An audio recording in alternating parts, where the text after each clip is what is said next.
squat back there. Oh, thank you, sir. I had a good teacher. Yeah.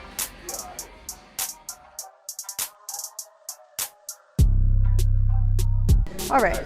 So the first set of exercises that we did was the outer thigh with the monster walk. This was targeting the abductors. So this abductor motion targets a little bit of the upper glute as well as the medius. So there were 3 different variations I did on the outer thigh machine.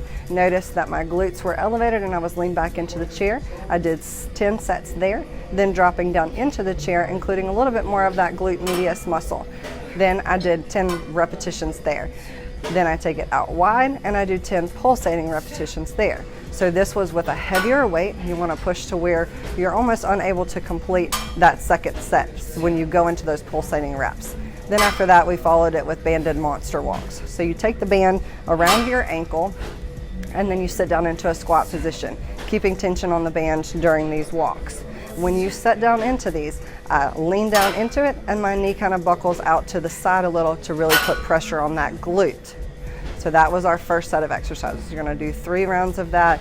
You want to do the 10, 10, and 10 on the outer thigh, and then the monster walks are about 20 steps, 10 down and 10 back. The second exercises that we did was the hip thrust supersetted with a deadlift. This deadlift variation we did on the wedge with a kettlebell. So my feet placement is my heels are on the wedge and my toes are down and pointed slightly out. You're going to be driving through your heels on these. Notice when I go down into these, I don't come all the way back up because I want to keep the tension on that hamstring glute tie-in.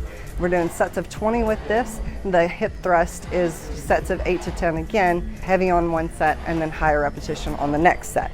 That 8 to 10 on your glute thrust, they have a 2-second hold at the top of each one just to really make sure that we're hitting that top of the glute, that upper glute right there. And the feet placement is important on these. Hip thrusts can actually target your hamstrings or your glutes according to where your feet placement is. Once again, I want to line up my heels to my knees and then driving up through my heels to just get the glute. The next set of exercises that we did was we finished up with squats and lunges. We're going to go heavy on our squats, 8 to 10 repetitions, and then going into just body weight lunges. The squats, make sure that you sit down low and that you've got good form. Your feet placement should be shoulder width apart, that you're coming all the way down to where basically your hamstrings touch your calves, and then driving back up. Breathing is super important on these as well. So inhale on the way down, exhale to drive it back up. Do these belted and when you're going heavy on them to protect your lower back.